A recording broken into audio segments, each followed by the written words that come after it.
Good morning, everyone. Welcome back to Coffee and Colorful Conversation. Happy Wednesday. Today, I wanted to share. I had the pleasure of being a guest with my dear friend Joe Santi in the Olaplex users group. And I was able to share the top 10 things that I have learned from my mentor in training along the years of becoming a strong colorist. For those of you who follow me, you know Beth Minardi is my number one mentor, and most of what I now teach came from learning it from her. So we are doing an event. If you watch these coffee chats regularly, you know that we have a big event coming up February 22nd in the evening. We're going to spend 90 minutes together and just have an evening of connection, of conversation, connection, and just checking in with all each other on how we're doing, how we're surviving and trying to thrive in spite of all of the COVID pandemic madness and how much it has affected our industry. So to be able to do an event with someone that you followed and looked up to your entire career, I am still pinching myself. I am so excited. We have most of the tickets sold out. We have a handful left. So I wanted to do one more coffee chat, just inviting you all. If you haven't purchased a ticket and you're kind of on the fence, I really urge you to just check it out. It's going to be different than any hair event that you've ever done. It's, first of all, it's virtual. You don't need to leave your house. It's easy. You can just jump on your phone. And we're going to go into these small breakout groups and you're going to meet other hairstylists. And I have to say, in my entire 34 years in this industry, some of the biggest changes I've made in my business and some of the most success that I've had has been in conversation in line for coffee at an event. It had nothing to do with the hair event. It was connecting to another person from another state that had just a different perspective on color. My own color formula came from a conversation in a very long lunch line at a behind the chair event in Miami. So there was four of us all standing in line together. The line was ridiculous. People are never prepared for hairstylists. When we invade an area at an event, they have no idea what they're getting themselves into. So we were chatting, we were talking about blonding, and there was someone from Florida, someone from Washington, D.C., and two of us from Pennsylvania. And we all had a different take on how to do a certain type of blonding. And there's four of us. So all four of us had a different perspective on one single head. And that's what I love about hair color and what we do as colorists. So the event is February 22nd. You can go to my website, expertcolorsolutions.com. Let me see if I can bring that up on a banner so that you can see that. That's my website. You can also click on the link in my bio and my Instagram and purchase a ticket. It's going to be a really fun event. It's super affordable, and we did that on purpose because we know that everyone just really needs connection right now. So today's coffee chat, I want to bring value to you, and I want to share 10 things that I learned from Beth that completely changed my career. And I hope that at least one or two of them will do the same for you. So number one, everyone does a top 10 list and they save the biggest for last. I do everything opposite of everyone else. I'm kind of like the purple cow in that way. I wanted to go right for the big guns first. So number one in the top 10 things is knowing that I had permission and the ability to specialize. I opened my salon when I was 22 years old. I had no business plan. I had no bank loan. Like, I was scrappy. I bartended. I stuffed, crunched up bills that smelled like liquor into a bucket until I had enough time to buy furniture. That was my business plan. And it worked. I'm still here all these years later, too many years later, but sometimes simple is best. So going into having my own business, I came from a salon where we could choose color or cut. And it was the only salon in our area that did that. So I, of course, right away picked color. But then when I went on my own, I always say I feel like I was the first person to create a solo suite accidentally.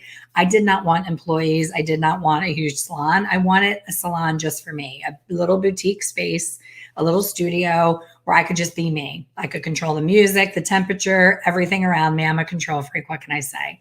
So I started out alone. And because of that, I said, oh, here we go. I have to go back to doing everything because I'm alone. Who's going to style and dry that client's hair? Who's going to wax their eyebrows or their upper lip? Who's going to do their hair when their daughter gets married? So I forced myself to go back into being a generalist and doing everything, but I was never happy about it. So along came my first employee. She loved color as well. So I just kept waiting for someone to join my staff that was like, I love cutting and I hate color. And that never happened. So my salon became a general salon, like most salons where everybody did everything. So during this time, I was following Beth Minardi every chance that I got. And one of the things that she felt strongly about was being really good at something and standing out and making that your specialty. And I was drawn to that concept. And because I was so far into doing everything, you know how it is when you're young. Sometimes, someone whose hair you were the first one to cut as a child, you're the only one that's ever touched their hair. So when you decide one day, like, oh, I'm never cutting your hair again, there's this little bit of like feeling like they're on a life raft in the middle of the ocean, being left barren and alone and to survive. So they're like, what do you mean you're not going to cut my hair anymore?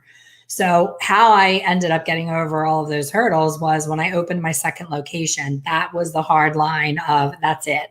As soon as that second location opens, I am going into the second location as a colorist only, and I'm going to hire strong cutters, and they're going to take my clients and make them look beautiful after I get my color done. Best thing I've ever done in my entire career, because now I get to do what I love every single day, all day, every day. We've all had those days where we look at the book, and for me, I call it the hairy lip, the hair lip syndrome. I would look at the book and see like kids cut, men's cut, wax, up to my lip would automatically go up like, ugh. And then I would see highlight, highlight, highlight, and I would light up like a Christmas tree. So your body tells you and reacts to things and tells you what you love and what you don't. And I clearly loved color and did not love all the other things. I have to say I was a really strong cutter. I'm awesome at cutting hair. I am terrible at styling it, as you can see. I actually tried this morning and it just never looks like when someone else does it.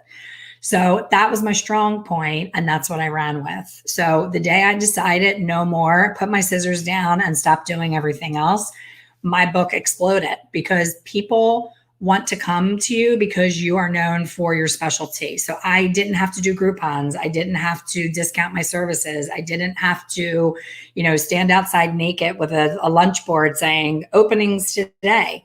I didn't need to do any of those things because the word spread that this girl, all she does is color. So imagine how good she is at that because that's all she does.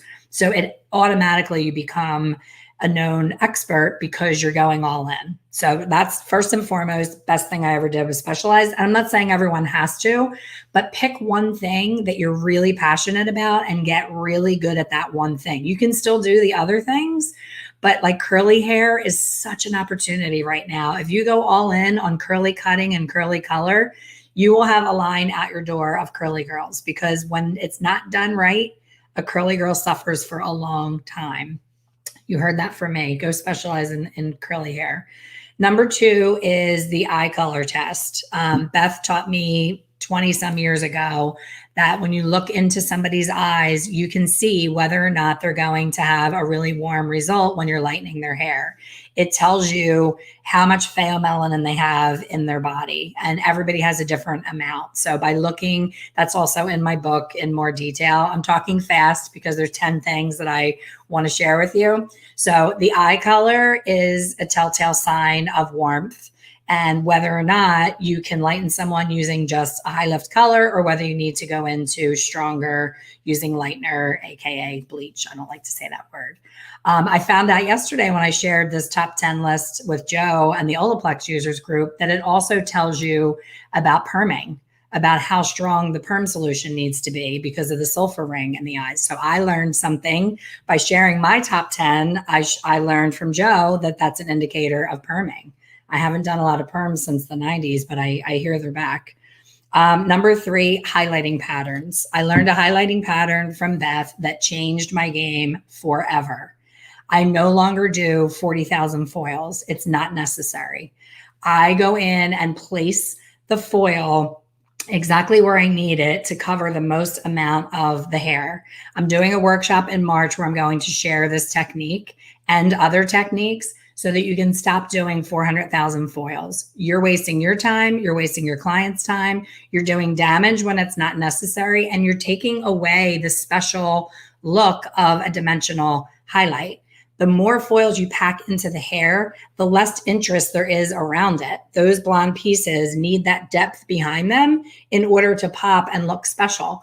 If I had 20 of these white pieces right behind each other, this one wouldn't be drawing your eye up here to here instead of here, right? So I'm older, I get this wobbly, wrinkly neck. I want your attention up here. I have blue eyes and I like my eyes better than I like my chin. So if I put all the drama up around my face and I keep that depth behind there, your eye is automatically going to be drawn up here. So I'm going to talk about all that in this workshop, how to place color to detract from where you don't want emphasis and attract where you do want it. It's important to understand your why. If you're just on autopilot, packing in those foils in beauty school placement, like your sections of the head, and you're just coming all the way up the back horizontally, coming all the way to the back, come up the side, go down the mohawk. That's old news. You need to up your game in your foiling patterns, and that's going to allow you to work faster, smarter, and the bonus is the client will love you because she has less maintenance. She will absolutely love you. The more foils you pack in, the sooner she needs to come. Is that good for your wallet? Kind of. It is, but it isn't. Because now on the next visit, you're sneaking lowlights in there because you created too much light and now you're trying to enter into artificial depth. And then you're going in and using products that are creating more warmth. And then you have to go in and glaze the hell out of it to get rid of the warmth. So we are creating the mess that the client then needs fixed. And we're the professionals. So stop overfoiling. That is number 3. Number 4, glazing. When I started out in hairdressing, it was 1986. There was no such thing as a glaze, a gloss, or a liquid demi color. We had fillers in these glass jars. It was like something out of a pharmacy. They were glass jars, and they had this shimmery, sparkly look to them, and it was like all red, all gold, it was all the pigments that are missing in the hair when it's lightened. In order to go back deeper, you had to use these liquid fillers. Now we have these beautiful products like Redken Shades EQ, Joico Lumi Shine. These other brands have all come along and created their own version of a liquid demi. But I found out about glazing with a demi so that you don't, brown out on the ends, not dragging permanent color through. Back in the day, in the 80s, we used to have to grab the water bottle that was handy because we were doing so many perms and squirt the hair and just mush everything that you put in the roots, just kind of sucked it through to the ends on the last 5 minutes when they were at the sink. But what we didn't realize we were also doing is bringing all that ammonia and alkalinity through the already colored hair. And then the brown tones in the base of the color, even if it was a redhead, there's a certain amount of brown in those permanent shades. And because this was porous, it was sucking on the brown, and they called it browned out ends.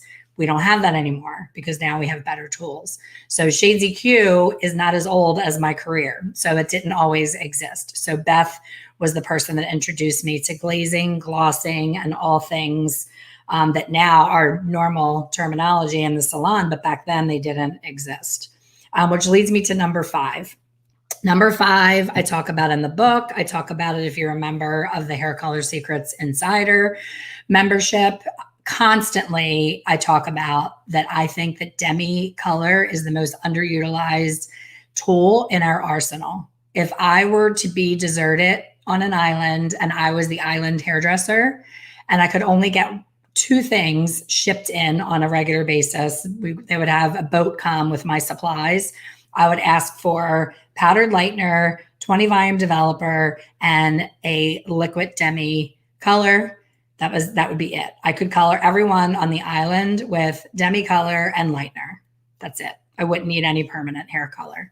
I think that it's a reaction, and it's kind of like a leftover beauty school thing where you just automatically reach for that permanent tube of color because you think you need like the big guns, and you don't always need the big guns. And sometimes color is what's creating all the warmth and brassiness, when if you just would have used a demi to take care of the gray, none of the brassiness would show up. So that's what I teach in my membership. Of course, I go way more into detail. But when I ask my members, when they're finished their year with me, and I check in with them and I say, tell me what has been your biggest change since becoming a member in my group, 9 out of 10 say that demi color and the use of demi color was the game changer for them. And the foil placement, which I'm also going to share in that March workshop. Let me just check in. I'm on StreamYard, so I can't see comments. Okay, so let me keep going, and then I'll come back and answer some questions.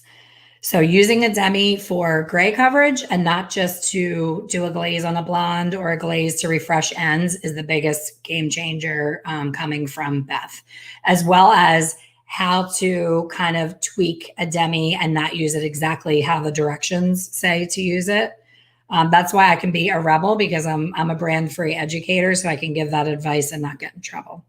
Number 6 is something that I shared with all of you. I think it was last week that I shared that brunette technique that I absolutely love.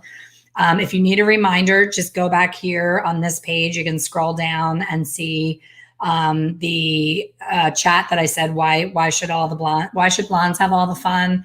And I shared that brunette technique. That was such an aha moment for me. Using the brassiness that a brunette comes back with, because she's using permanent color, and a brunette will always fade brassy when it's permanent color. When she comes back in, and from here down is a totally different color than her growth, and it's days. Our reaction is always, let's mix up a demi in the exact level of her regrowth and just refresh everything and make it all one color. It's just like an automatic reaction. But instead, stepping back and saying, how much of this orange fadage can I use as an actual accidental free highlight? We can use it as a free highlight for the client and create the most spectacular dimensions. So check out that it's on my YouTube, and it's here on the Expert Color Solutions page, as well as the Insider page. The title is Why Should Blondes Have All the Fun? I share a brunette technique, and I love it. I've been doing that for 20 years. I'm known for that technique. It's like a real standout thing that clients will come from all over for, and it doesn't take any longer than the actual single process retouch. They're sitting in your chair anyway, processing, so you're adding less than 15 foils while those grays are getting covered, and then glazing the hair that's left out in between. So all of that work is done within that window of them processing. So they don't have to sit any longer. You don't have to spend any more time with them, and you can raise your ticket price by making it special. I'm gonna have no voice today. Number 7, consultation. Oh, I could spend an hour on this, but the biggest thing that I learned from Beth on consultation is body language, which I also talk about in my book, A Colorful Journey. Never standing over the client like that. We tend to do this over top of them, and they're sitting looking up, and you look like this giant to them because you have these like stern, I'm going to punish you arms. And it's an instant, the trust factor and the rapport goes away as soon as you stand above them like this. It's kind of like, I'm the boss and you're going to get whatever the heck I want to put on your color. And you can't dig yourself out of that. Once that client feels that way, it's over. They're completely intimidated, and they're going to say, just do whatever I already have. It looks fine. Just match what I have. And now they don't want to change or do anything different. If you sit eye level with them, I always did my consultations out in the waiting area, and I would sit on the bench and turn towards the client and have a conversation like two girlfriends at a coffee shop versus I'm up here, I'm the boss, and I'm going to tell you what you're going to get done. The next thing is your verbiage.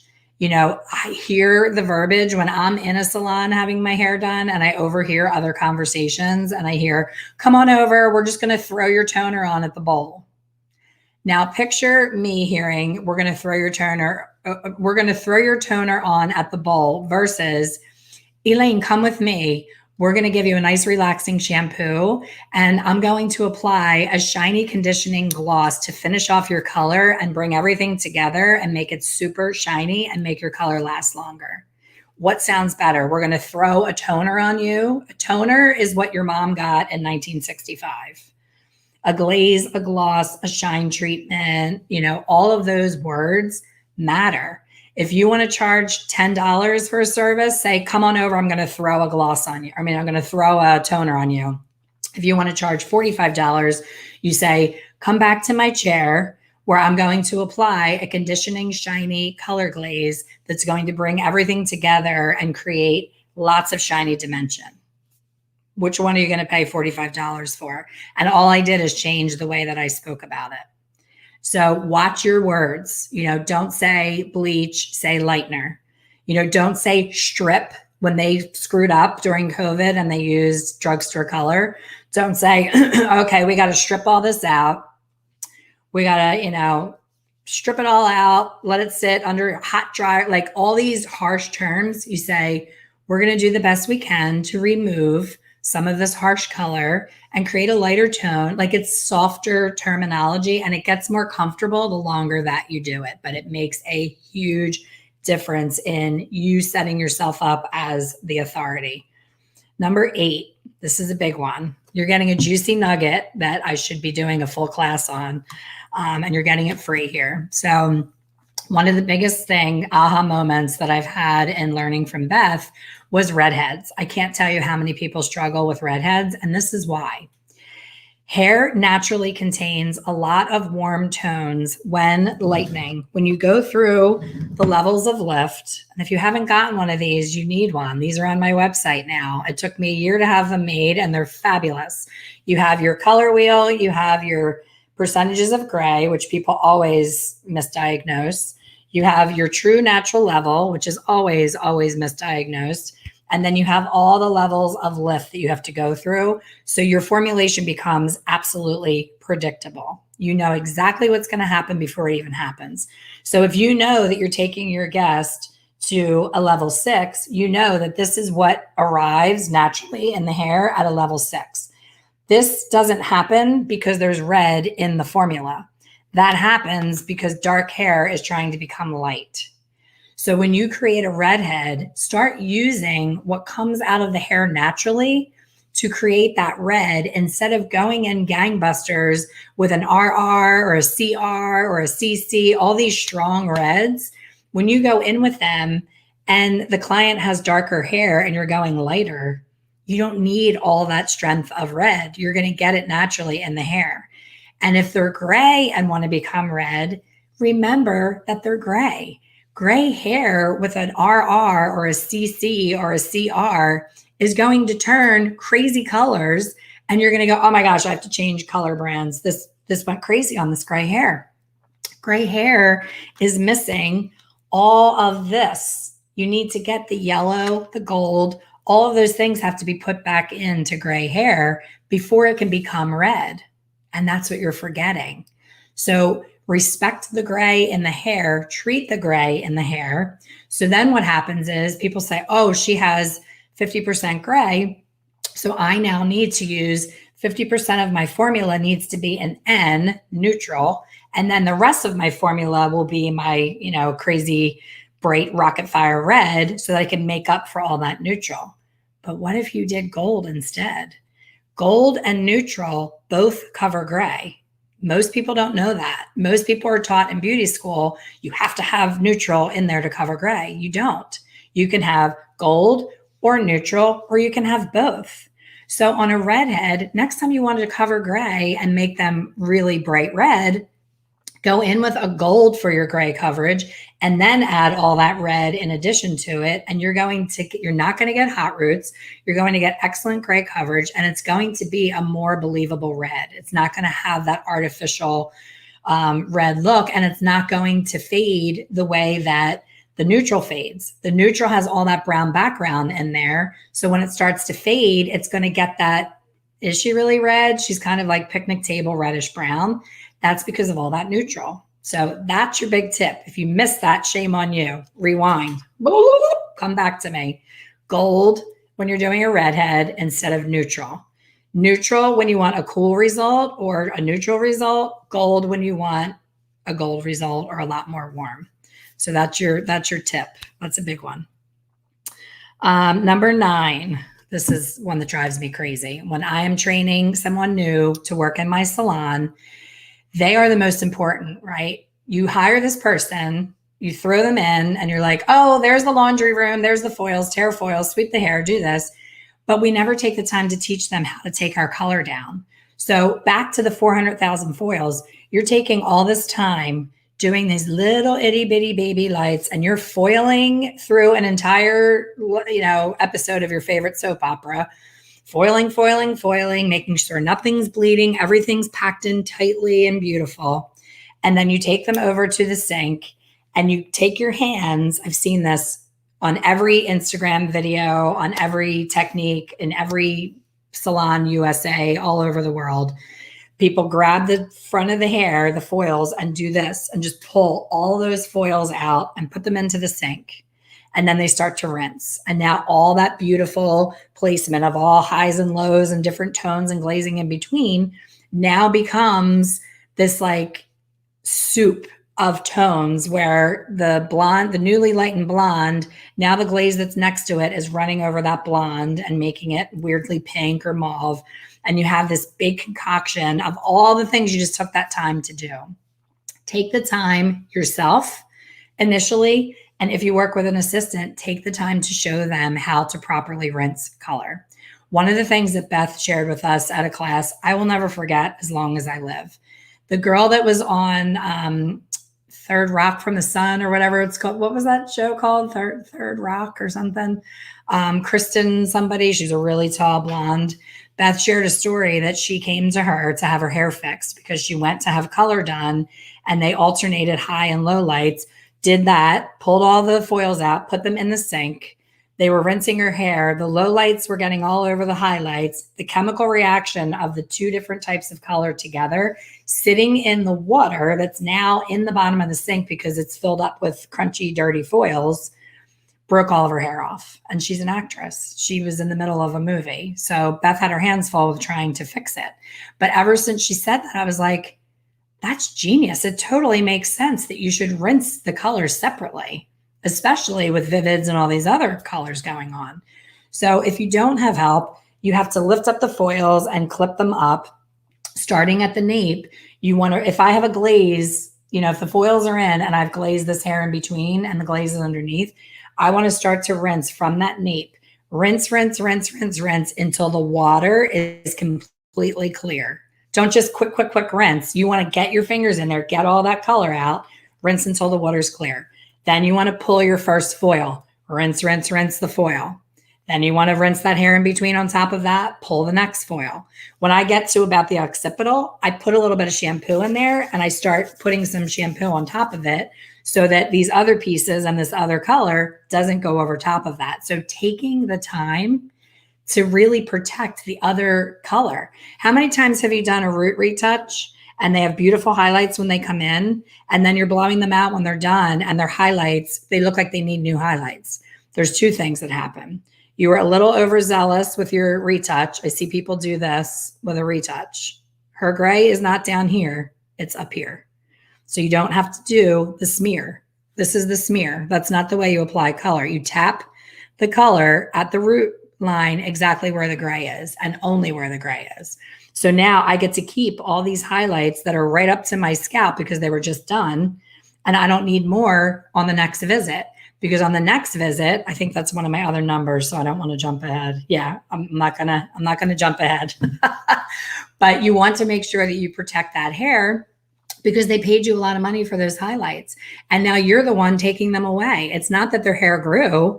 It's that you slapped, see how horrible that sounds? You slapped on their retouch and you were lazy and you created this like ring around their head of an inky retouch that wasn't necessary. This is the new hair. This is all that needed to be colored. And that brings me to number 10. When your retouch is on the gray, you want to take the time to put a really thick, heavy conditioner, whatever you have. It can be old school, beauty school, cholesterol. Oh, I just got a whiff of the smell in my brain because we had to use it so much in beauty school. But it can be cholesterol. It can be, just a thick, heavy conditioner that you would use for a treatment. It doesn't have to be anything expensive. I was completely obsessed with Beth Minardi's pre-wash treatment, was the best for this. And this is when I started doing it. It is no longer in existence, and my heart breaks because it was amazing. Color never overlapped onto the pre-wash. Pre-wash was created. It's very rare for moisture and protein to live in the same product. Usually you have to do the treatment separately because it's like oil and water. They don't go together well. Somehow Beth, because she's a genius, figured out how to put those two things together in this luxurious, creamy, amazing treatment that was meant to be used on dry hair. Most treatments, you shampoo the hair, then you put the treatment on. So while my guest sat for her retouch and having her gray coverage, she also got a luxurious moisture treatment, a big drink of the most beautiful shine and moisture. And I was protecting her highlights that she paid for the visit before to make sure, trust me, just rinsing this, you say, oh, that doesn't happen to me. I'm shocked if it doesn't. I don't know how it doesn't. When you hit that hose on that hair here, it automatically runs down, and just that little bit of base getting on there can sometimes take up to 10 days to push off of the hair. It just looks dingy. They just look dull after that happens if you're not protecting that hair with an extra step and a conditioner. Pre-wash was expensive. So when I brought it into the salon, I shared it with my staff and I said, this is important to me. I want to make sure that we protect people's investment and we don't make them need highlights every single visit. It's ridiculous. It's too hard on the hair.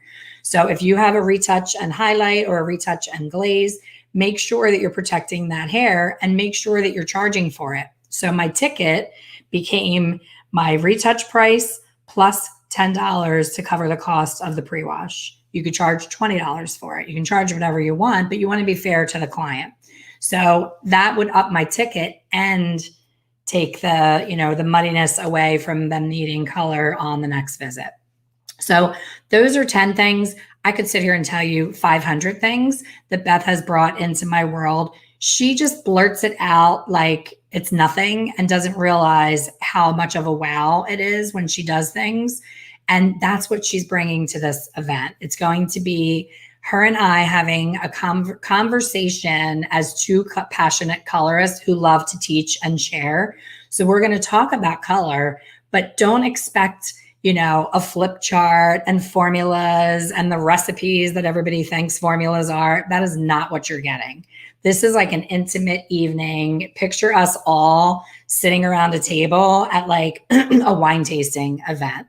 You can have wine when you're there. You can have coffee when you're there. You can have soda. You can have whatever you want because you're in your own home.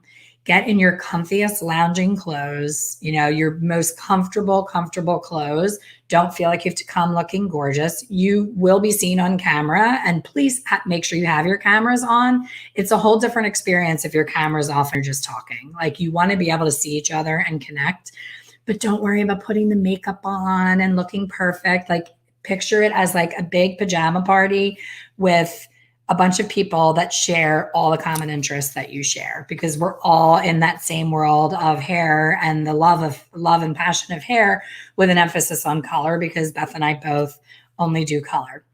So I hope that you will join us. And I hope that one of those 10 things just made something go off in your head, like a light bulb moment of, why am I still doing kids cuts? Kids are a goddamn nightmare. I love kids. I have kids. I did my, cutting kids in my career. It was never a pleasant experience. I always just nearly took digits off my fingers with my scissors because they were a moving target. And when I look back, I think that was never going to be my goal as a stylist, to be the best kids hairdresser on the planet. There are people that love doing kids. They love handing them the taffy that then becomes the hairy taffy.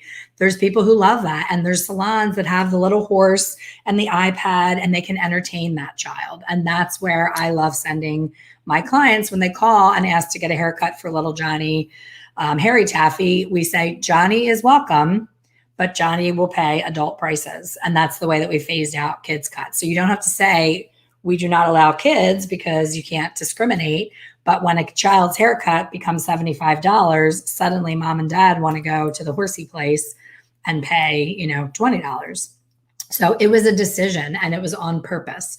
So if you guide your chair, your 4x4 space, that is your chair, is your individual business. And if you just show up and wait for whatever shows up in your chair, you're going to have the person come that wants a wash and set, who hasn't washed her hair in 6 weeks and has knots in her hair and is a train wreck, because she's the person who's going to just walk in randomly to some salon that she knows nothing about. Be intentional about who your guest is and who you want more of in your chair. The more you do those special services, that special brunette that I talked about, the special consultation, the putting conditioner on the ends, the more you do that high level service, the more high level client is going to be attracted to you because she cares about those little differences. She's not going to sit in your chair and say, how much does it cost if I don't get it shampooed? If you're having those clients that are saying, how much does it cost if I just get a trim? How much does it cost if I don't get shampooed? How much does it cost if you don't blow it dry for me today? If you're okay with that, and that's the rest of your life, you want to keep doing those clients, then keep saying, let's just slap a toner on real quick at the sink. Come on back while I strip your hair and, use strong chemicals to bleach out your hair, use the old school verbiage, do the old school techniques, and you'll make a living. You'll go from paycheck to paycheck, just getting by, cursing that you want more and you're passionate and you want to do better, but you're not doing better and you're not learning more and you're not growing as a person. So when you grow and you up-level your verbiage and you up-level your technique, you're going to automatically see your book completely change. And you're not going to have room for those last minute people that come in and have those little koosh Velcro things caught in their hair, and you have to stand there for 4 hours with WD-40 getting the knots out. So be the person behind the chair that you always wanted to be, because it's totally up to you. You don't have to wait for permission from someone else. You don't have to say, oh, my boss doesn't let me. We don't do it this way. You are an individual behind that chair. So make it count. Be the brand that you want to be and be proud of your brand. So I hope these tips helped. I hope to see you at the February event. I am beyond excited to be doing something with my career-long mentor, reaching out and asking if we could do an event together. My year, even in spite of COVID, my year is totally made. If I do nothing else for the rest of the year, I will feel like I had the best year ever because I got to do that. And I get to bring her and all of her amazing knowledge to all of you who are amazing showing up for me every week. So thank you so much for being here, for listening. If you're catching this on the replay on YouTube, please go to my website, expertcolorsolutions.com. Solutions has an S. I'm going to put the banner back up if I can find it. Yes, here we go. So expertcolorsolutions.com has everything on there. You can get my book on there. You can get this amazing level finder on there. I do free shipping in the US. I've had to ship a few to Australia and it's more expensive than the actual item to ship there. So I'm happy to ship there, but I have to charge shipping outside the US. So I have these. I have the deck of cards, the Hairstylist Inspiration deck, which is so much fun. It's kind of like a tarot deck for hairstylists, and so much more. And of course, all of my education as well as my membership. So thank you so much for being here, and I will see you all next week. Have an amazing week.